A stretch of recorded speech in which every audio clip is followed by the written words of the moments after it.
Creepy SCP time. Welcome back, ladies and gentlemen. Squeaky microphone arm. Yeah, sending out a lot of love. SCP-610 Illustrated Part 1, The Flesh That Hates. Hopefully you drunk your water today. Hopefully you're having a great day. This is SCP Illustrated. Shout out to SCP Illustrated. If you want me to take down my video, my man, or my woman, because I don't know, I will take it down. Let's find out right now. SCP is the biggest one I've done. My man, and cool accent. Let's go. Some people say I have a cool accent. Man, I don't feel like I have an accent, but maybe I do. Maybe I don't. Maybe I do. Maybe I don't. We're gonna start a horror thing, but I have a short horror film recommendation that we're gonna get to that, and then we're going to explain that whole thing. It could be either like a Wicked Wednesday or like a Frightening Friday, and we do just horror movie stuff. But that'll be fun. That'll be. So yeah. And as a result, I'm going to be splitting it into 4 parts. I've done 80 plus drawings for this SCP and they take a very long time to do, but I don't want to keep you all waiting for weeks and weeks for another upload, because I want to upload regularly and I want to keep you all entertained. If you want to keep updated on when the new parts are going to be released, just follow any of the social media platforms, because that's where I regularly upload updates. Okay. Without any further ado, let's get straight into this. Item SCP-610. 610. Object class Keter. The flesh. Description. Initial reports of SCP-610 came direct from the Russian government through undisclosable channels. Okay. These reports consisted primarily of disappearances of farmers in the region and were not considered until the local police, followed by the regional police, and finally a government dispatched agent, all failed to report. I didn't have the thing on. It's always farmers. It's always something in farmers and alien abductions and things just going missing with farmers. I swear, sometimes it's just always farmers to be unfortunate victims. Within 72-hour period. A small military contingent was dispatched to the area and quickly withdrew, at which point the Foundation was contacted to investigate. The area of SCP-610 affects is close to Lake Baikal in the southern Siberia. Areas of known infection are marked on the map provided to us here. Containment perimeters are marked in blue surrounding those infected areas, and as of present, no further locations have been identified. Incursions into the perimeter must be reported prior to conducting, confirmed during exploration, and debriefed on immediately following return. SCP-610 appears to be a contagious skin disease, at first with symptoms including rash, itching, and increased skin sensitivity. Within 3 hours, the disease will cause blemishes resembling heavy scar tissue to form in the chest and arm areas, spreading to the legs and back within an additional hour, consuming the victim completely within 5 hours. Cheat. Exposure to higher temperatures vastly decreases the time for contagion to spread, and complete infections have been recorded occurring as little as 5 minutes. What does cold do? After the completion of the infection occurs, the victim's life functions will cease for approximately 3 minutes, after which time they will restart at 2 to 3 times the activity rate of a normal human. Following this, the scar tissue on the victims will... They will restart at 2 to 5 times the rate of what? What in the hell is restart? Like they will reanimate, they'll get back up, and he draws these? Man, look at how freaky this is. Will start to move of its own accord and grow at a rapid rate. Normal human features begin to disappear at this point under the infection, and the path of mutation appears to be largely random.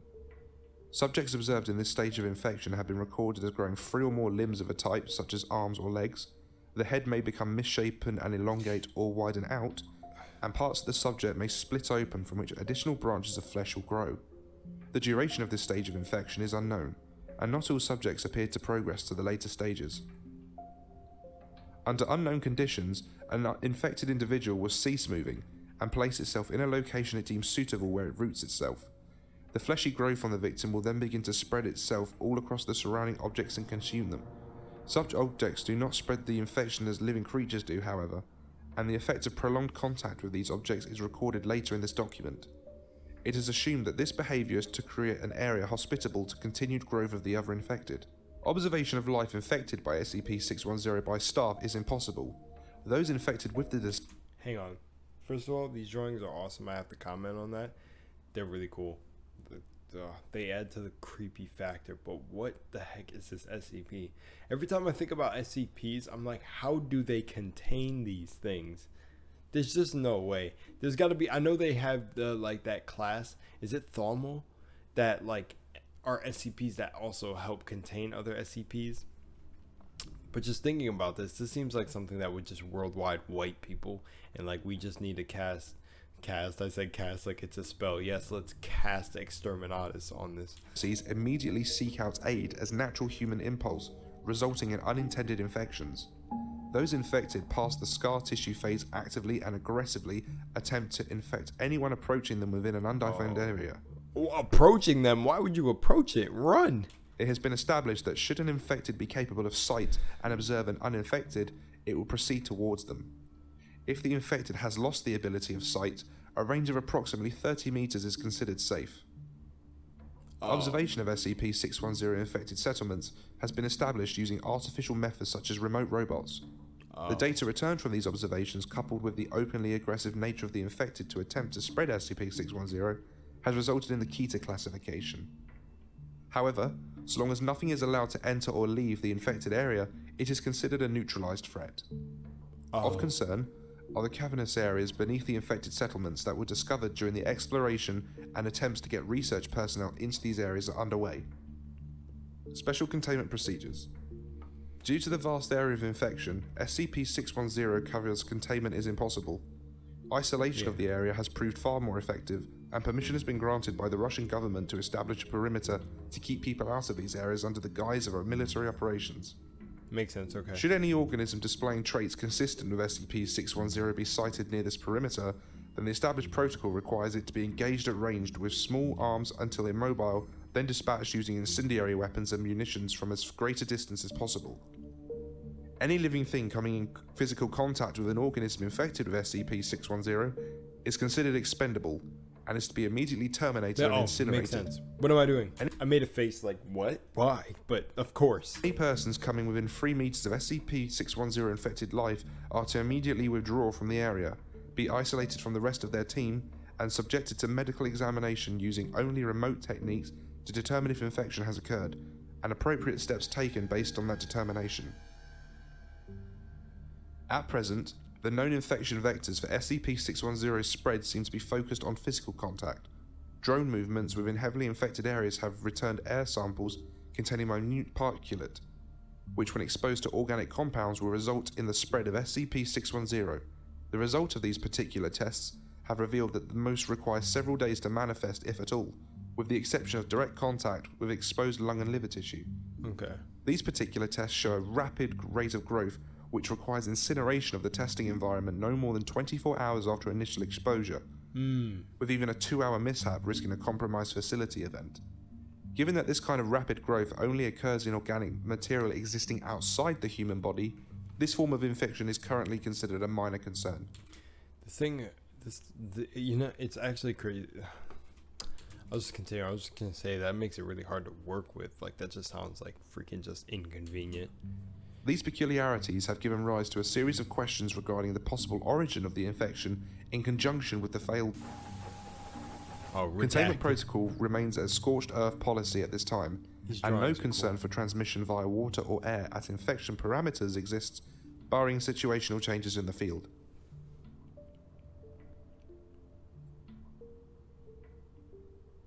SCP-610-L1. After establishing the containment perimeter for SCP-610, the Russian government approved our request to research and investigate the area. For the first such exploration, a small camera-mounted unit known as Herbie was dispatched at a safe distance and directed towards Site A. Okay. Herbie has a battery life of 12 hours and a control range far wider than that required for this dispatch. Okay. Herbie is able to enter Site A without incident. The landscape around Site A shows early stages of assimilation by singular SCP-610 infected, who have fallen at largely random intervals around what remains of the village. Many of the homes appear to have suffered fire damage long since put out, however a fair amount still remain intact. Aerial reconnaissance of Site A combined with thermal imaging has put it in an estimated population of 79 infected. Immobile infected are included in this number. However, it is difficult to ascertain an exact percentage of mobile versus immobile. Is there like any civilization there, or is there like anybody who actually survived these things? Because this just seems like an impossible zombie apocalypse situation where it's not a zombie apocalypse situation. And oh my gosh, just the entire time this just sounds so gruesome to go through. Like so much pain during the transformation and just like kind of like ripping your skin off and just oh my gosh, what the hell? What the literal hell is this? The flesh that hates. I thought it was the flesh that eats. It like the flesh that eats for a second, but like I remembered the title. Like when I read it again, I thought it was the flesh that eats. Varying degrees of physical And it technically does. It eats at you. mutation due to SCP-610 are present in Site A, and it is assumed that all inhabitants are in advanced stages of infection. Ooh. Herbie observed the exterior of the village for 2 hours, during which time all infected behaved with what appeared to be a loose sense of social structure. Because Herbie remained stationary during this observation period, it is unknown precisely what each individually infected person was doing. However, the Central Plaza experienced occasional bursts of activity and downtime. Requiring more information, Herbie was directed to follow an infected and entered the home. What happened? There is a bumpy camera feed as Herbie scoots over the gravel behind the quickly shambling infected person. Look at that. After entering the home, It's like a freaking dark one from Metro Last Light. Herbie's camera was raised slowly as to not draw attention. This action was either unnoticed or ignored. The infected person is watched from the doorway as it hobbles around the home and stops at each of the other visible infected organisms. However, it appears to ignore the one under the table, which, while not immobile, does not leave that area. What this creature was before infection is unclear. After lapping the table and repeating this procedure 3 times, the primary infected, known as Alpha, henceforward, stops at the bedridden infected known as Beta, and proceeds to assault it with furious punches. Beta is unable to leave the bed for unknown reasons, but is not completely immobile as it flails its arms in response to the beatings delivered by Alpha. After several sustained minutes of this beating, a piercing sound explodes from the area around Beta, who then proceeds to project a cloud of unknown matter into the air from its chest cavity. Alpha lingers in the cloud as it floats in the air around them, slowly descending to the ground.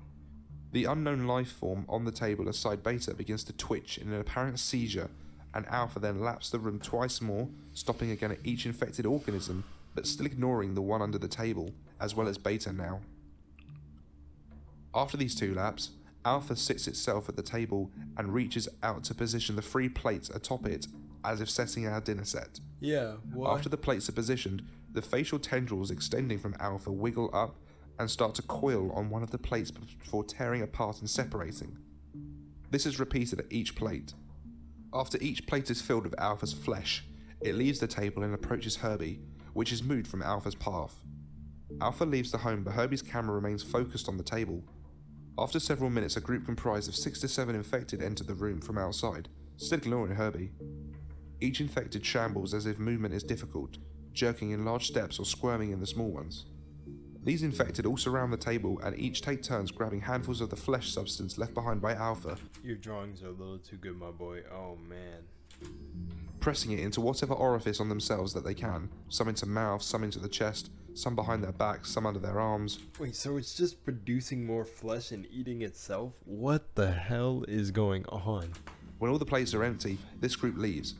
Herbie remains here for several more minutes before retracting its camera and leaving. Immediately after leaving the home, Herbie collides with an object. Panning the camera around, the obstruction appears to be Alpha, whose facial tendrils are intermingling with another infected having similar mutations. The impact is ignored, and the 2 infected part ways after several minutes. Hey, yo, what? Whoa, wait, what? Hey, wait. Are you telling me they keep their personalities from their past life? Like what they were before they got infected? What, did they get infected, then like forget everything, and the flesh that eats is like its own sort of society now? Inviting the others over for dinner? Eating themselves? What I can only be described as loving each other? What is going on? What am I Herbie is watching? then directed to explore more areas of the village. The remains of what appear to have been What a am I store watching? show signs of severe fire The damage, hell am I watching? as well as activity inside the building, which Herbie moves to investigate. I love this. The door is man's slightly drawings. ajar, and with firm movements of Herbie, it is pushed Door is slightly ajar. open. No notice is taken of this action, or if so, it is ignored. Okay. Inside the store are several infected persons, most of whom are standing around. However, one is on the ground rolling back and forth over the space of approximately 0.3 meters and is ignored by the others. Herbie rolls under the divider separating the cashier area from the customer area and pans around behind the counter. The upper half of a person is protruding from a cellar door behind the counter. This person does not appear to be suffering from advanced infection and wears the garb of a Russian soldier. Herbie zooms the camera in to confirm What about the bottom identification, half? and it is noticed that the eyes of the person are in constant movement, often focusing on Herbie. The rest of the soldier does not move. Herbie is directed to leave this area and proceeds to the back door. In this storage area, a large pile of bodies are stacked together. We're not curious about the guy standing there? What, can you only stand still and they can't see you because, like, they spot movement? Why are we not curious about the guy right there? Pieces of clothing are visible and appear to be that of both military garb and everyday clothing. No facial features are discernible in any of the bodies due to the way they are stacked up. Atop the bodies, an infected sits, appearing to have its lower parts fused to the pile, with its upper half in a wild state of flailing and seizures. Approximately every 10 seconds a burst of spores flies out the top of this infected, which linger in the air. Herbie is directed to leave the building. After leaving this building, Herbie... So, well, now they're figuring out that this thing can go airborne. Like, right? It lingers in the air for a little bit. It, like, pusses spores. That's super weird. That's really super weird. Like, that's the creepiest thing ever. I'm not even sure. That is the weirdest shit I think I've ever heard. So, what I want to know what the bottom half of the guy looked like because he was standing behind the table. I still want to, like, great drawings. I see, like, all the cross shading here. I think that's what it is, right? Cross shading. By the village well, surrounding which are a series of immobile infected all facing the wall. The arms of each of these infected are stretched out, one in contact with the next, forming a perfect chain, save for those whose arms are down at their sides. Herbie passes by this last infected to approach what appears to have been the town hall or mayor's building, when the infected becomes mobile and snatches the rover up. Oh. Video feed from Herbie focuses on the face of the infected, which is strangely in perfect shape, given the condition of the rest of its body, which is horribly bloated. The infected was once a young girl from appearance, age estimated 10 to 12. Herbie... How the heck can you tell that, brother? They, start to reform themselves? I don't even know, but can they make other things flesh? Because that's what we're about to find out about poor little Herbie here right now, is if they can turn other... I know it was talking about organic matter, but this seems like the type of thing that can engulf something, like the microphone, my hat, and turn it into more flesh. Herbie is rolled side to side in its grip as its face stays motionless at the rover. The infected's face suddenly balloons in size and explodes outwards into a series of fleshy flaps that grip Herbie and draw it inside. It looks like a Herbie's video feed terminates here. Oh. Herbie was considered lost at this point.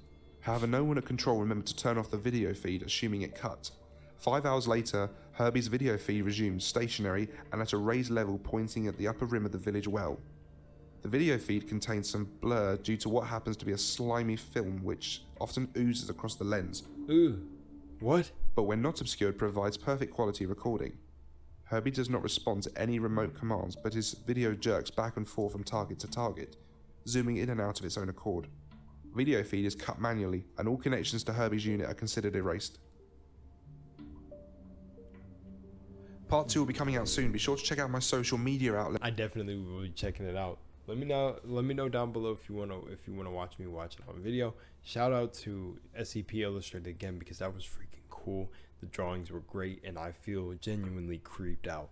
I did not expect these drawings like this, like literally SCP Illustrated. Like, this is the greatest. This is a great idea of doing it like this, man. These are your own drawings and stuff. Oh, sick, actually sick. And the flesh that hates, I don't even know, man. I don't even know. What are the comments?